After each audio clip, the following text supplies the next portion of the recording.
Shalom. First and foremost, I want to give all praises, honor, and glory to Yahweh, Bahasham, Yahushai, Bahasham, Rakha Kudash. Double honors to the elders and the apostles of Great Millstone, and peace and blessings to the elect.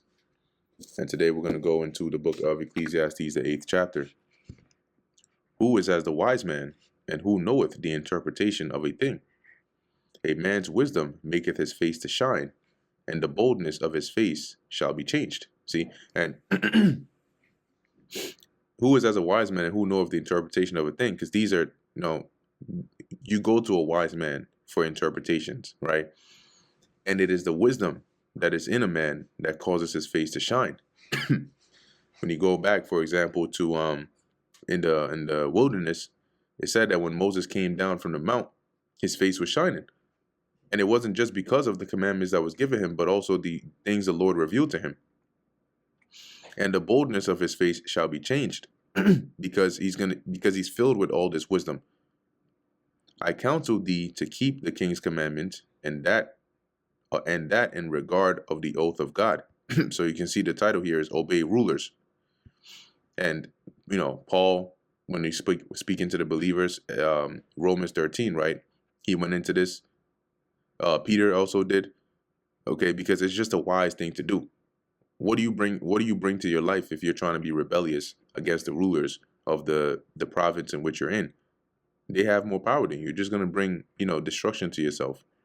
NLT, obey the king since you vowed to God that you would. And that goes back to when we asked the Lord, right, for a king, and he said, okay, this is what you want. Well, these are the things that are going to come with it. Verse 3, be not hasty to go out of his sight. Stand not in an evil thing.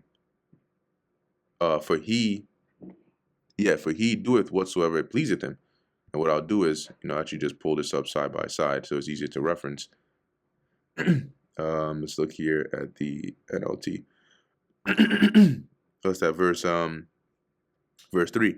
It says, don't try to avoid doing your duty, and don't stand with those who plot evil, for the king can do whatever he whatever he wants.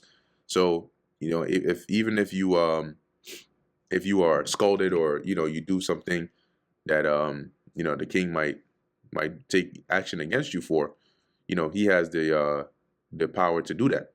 Okay, and don't stand with those that are plotting evil, because it's going to work against you ultimately. Where the word of a king is, there is power. And who may say unto him, what doest thou? Right. So he has power to back up his words. His words are like decrees. And nobody can, you ain't going to go and the king makes a decree and say, well, what you think you're doing? Whoso keepeth the commandment shall feel no evil thing. And a wise man's heart discerneth both time and judgment. So if you follow, the things that, let's say, the laws of the land, right, that the decrees that have been made by the king, shall feel no evil thing. You're going to be all right. All right, you're a law-abiding citizen. But, and as it says, a wise man's heart, his mind, discerneth both time and judgment. So he knows when you discern, you're able to accurately judge, a situation. Okay, what is the right time to do something? What is the right way to get something done?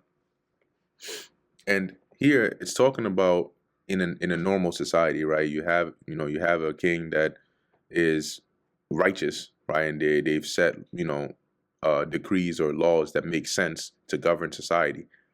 This isn't talking about, oh, you have a wicked king telling you to go and eat, defile the Lord or defy the Lord.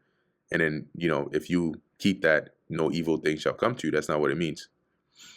Because if a king, which you saw in Israel, is pushing idolatry, and you do that, yes, evil will come to you. Best believe that. Because to every purpose there is time and judgment. Therefore the misery of man is great upon him. It says here, for there is a time and a way for everything, even when a person is in trouble. For he knoweth, because when you're in trouble, there are certain situations you get yourself into, and by making haste and trying to do too much, you end up actually making your situation worse. Okay, so there's a way to behave, even when you're in trouble. For he knoweth not that which shall be, for who can tell him when it shall be? Right? Indeed, how can people avoid what they don't know is going to happen?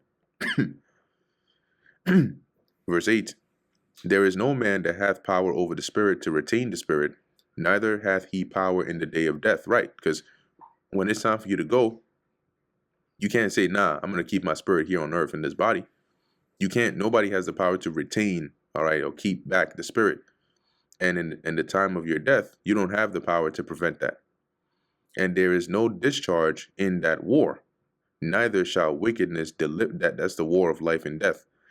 Neither shall wickedness deliver those that are given to it. And let's go into that word discharge. See, there is no...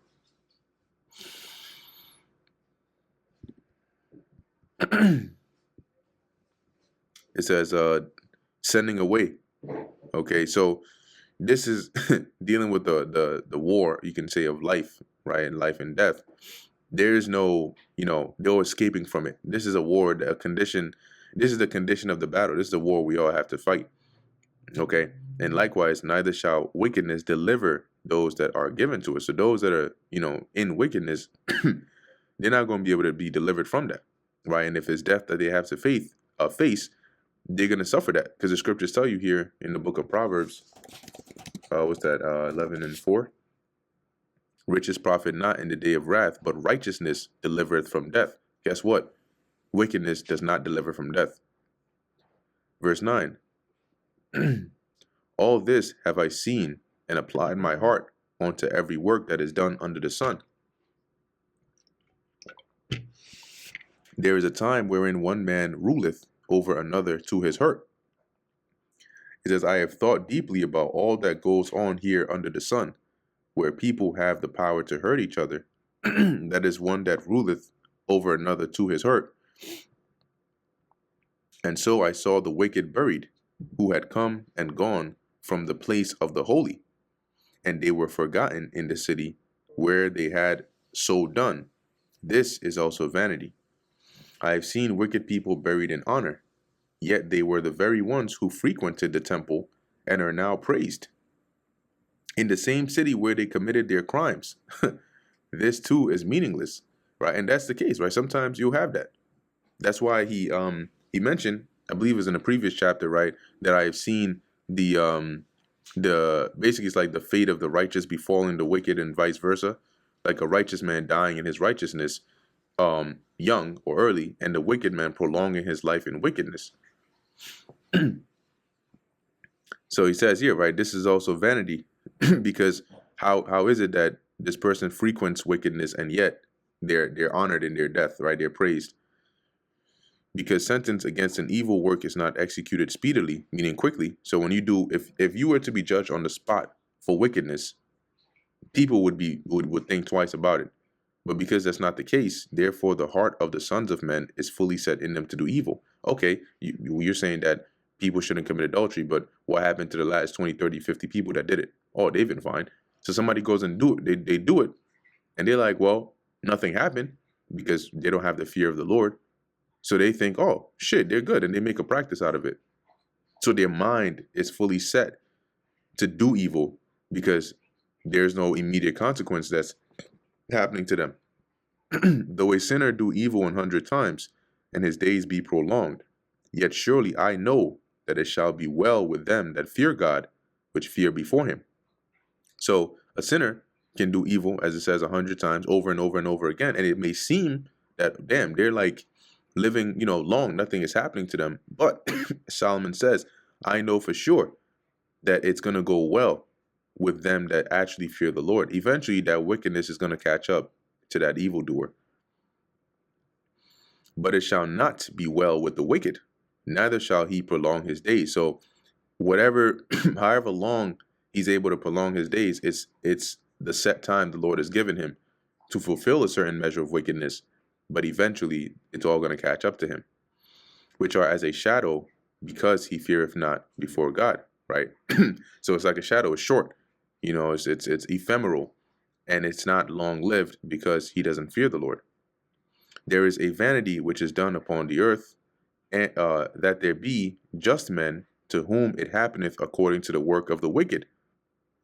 And again, there be wicked men, to whom it happeneth according to the work of the righteous. I said this.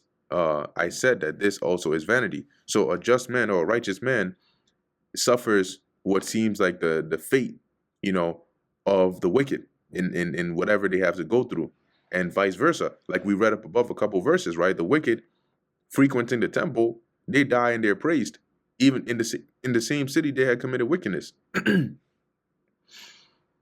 Then I commended mirth, because a man hath no better thing under the sun than to eat and to drink and to be merry, for that shall abide with him of his labor the days of his life, which God hath given him under the sun.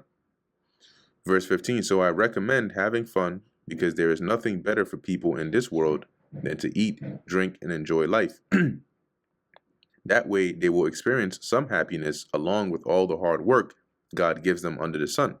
So he's saying, look, after everything I've seen here, Solomon is not saying go and throw your life into just folly and, mirth, but enjoy, life, right? Little moments here and there, enjoy it, because this is your reward for your hard work that you have to endure under the sun. There's a reason why the Lord made certain things pleasurable to do, because he knows the toils that you have to go through on the earth. When I applied my heart to know wisdom and to see the business that is done upon the earth, for also there is that neither day nor night seeth sleep with his eyes. In my search for wisdom and in my observation of people's burdens here on earth, I discovered that there is ceaseless activity day and night, right? And there are some that labor so much that they don't sleep. Okay, that there is one that seeth it says there is that neither day nor night seeth sleep with his eyes. Verse 17, then I beheld all the work of God, that a man cannot find out the work that is done under the sun. Because though a man labor to seek it out, yet he shall not find it. Yea, further, though a wise man think to know it, yet shall he not be able to find it. In other words, I realize that no one can discover everything God is doing under the sun. Not even the wisest people discover everything, no matter what they claim, because some things are just too far out. Okay, and so even when you have an abundance of wisdom, there's still an amount that the Lord, gives us, and we're, at least as he said here, man is limited to that. And that brings us to the end of the book of Ecclesiastes, the 8th chapter. Lord willing, that was edifying to the elect. In closing, I want to give all praises, honor, and glory to Yahweh, Bahasham, Yahweh Shai, Bahasham, Rachak, Wadash. Until next time, Shalom.